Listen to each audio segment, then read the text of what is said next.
Today's kids will not understand how magical it was being a teen in the 90s and early 2000s. No smartphones, no instant notifications, no cameras recording every moment. Our lives were slower, messier, and freer. From messy bedrooms to crazy house parties, aim cryptic messages to Jackass stunts, from split-screen gaming to wandering the streets until the streetlights came on. These are some of the moments that helped to shape us. And this is what it was really like to grow up as a teen in the last generation that had real freedom. We were the first generation to experience life before social media, and then suddenly it appeared. MySpace, Friendster, Bebo, and later Facebook. One day you had total freedom, and the next, your social life had rules, algorithms, and an audience. Growing up learning how to code in HTML to alter your MySpace page and choosing the 8 people in your MySpace friendship group was a big deal, as was finding the right song for your Bebo homepage. The difference here was we only accessed this on a family computer, not from our smartphones. It was our micro vacation from real life, but everything was discussed the next day at school, bringing it back to real life.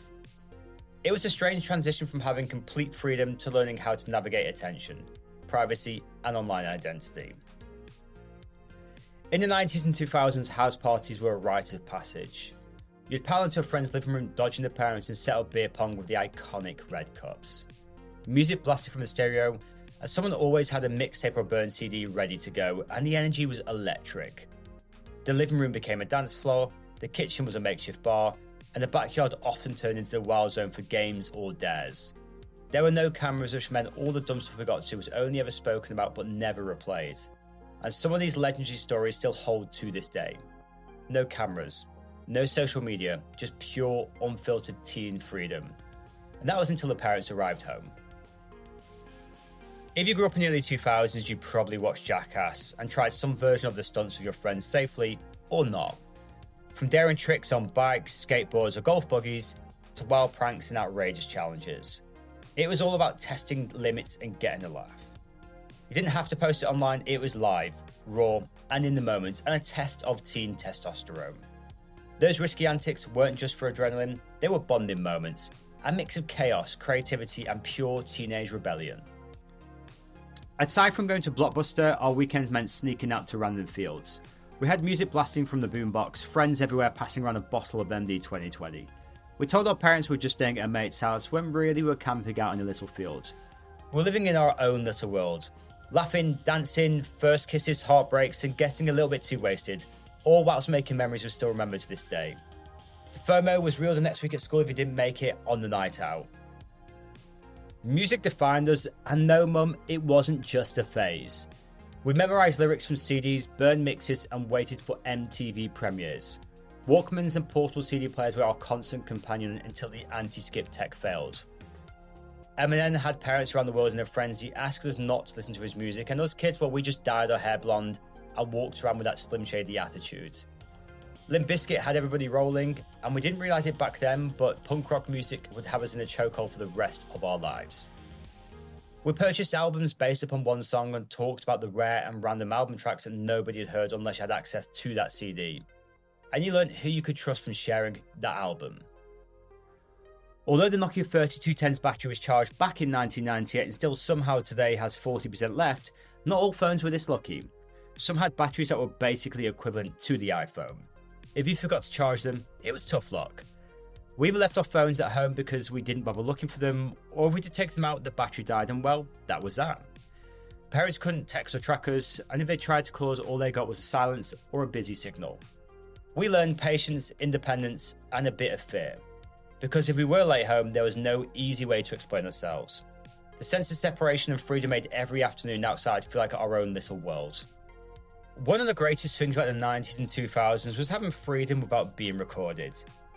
We would roam our neighbourhoods, parks, and malls with friends completely offline. No one recorded us, and no one posted about it. Every adventure was ours alone, climbing trees, riding bikes, skating down streets, sneaking into abandoned buildings, trolley racing, and trying to jump over streams. The lack of documentation made our freedom feel actually free. We didn't do things for the camera, for likes or followers, we did things for curiosity and to feel alive. When we returned home, usually at dusk when the streetlights flicked on, we felt accomplished, independent and alive. And our parents had no idea what we were up to. Monday nights was sacred. Were you WWF or WCW?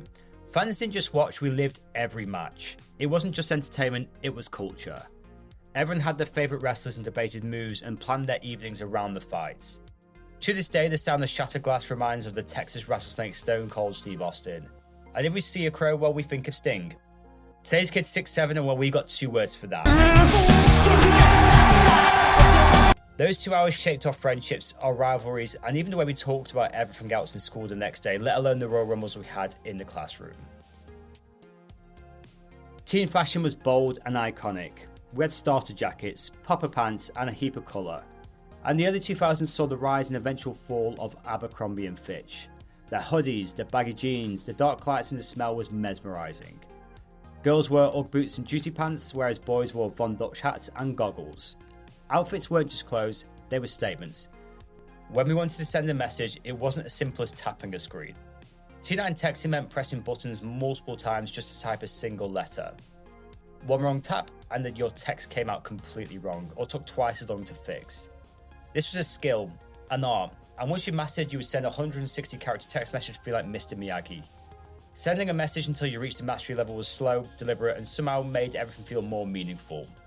And the worst feeling was sending a message to your crush with your mum's phone, adding, "Don't reply back to this phone," and you hear the text sound go off. It was always so embarrassing. Our bedrooms were chaotic little worlds. We had posters on the wall which would fall down in the middle of the night, scaring the hell out of us. Burned CDs stacked in piles, and the lava lamp was always glowing. And the half-finished homework left unabandoned, well, the dog eventually ate that. We only often got sent to our rooms when we got in trouble, because staying inside was a punishment, not a reward. One of the biggest differences from the 90s and 2000s to today's world is we were only online in front of the computer. We did not have internet access 24/7. Being on the internet meant sitting at the family computer, which was usually in your living room or your bedroom. We had a dial-up connection that screeched, buzzed, and often disconnected mid-download after you waited 20 hours for that file to download.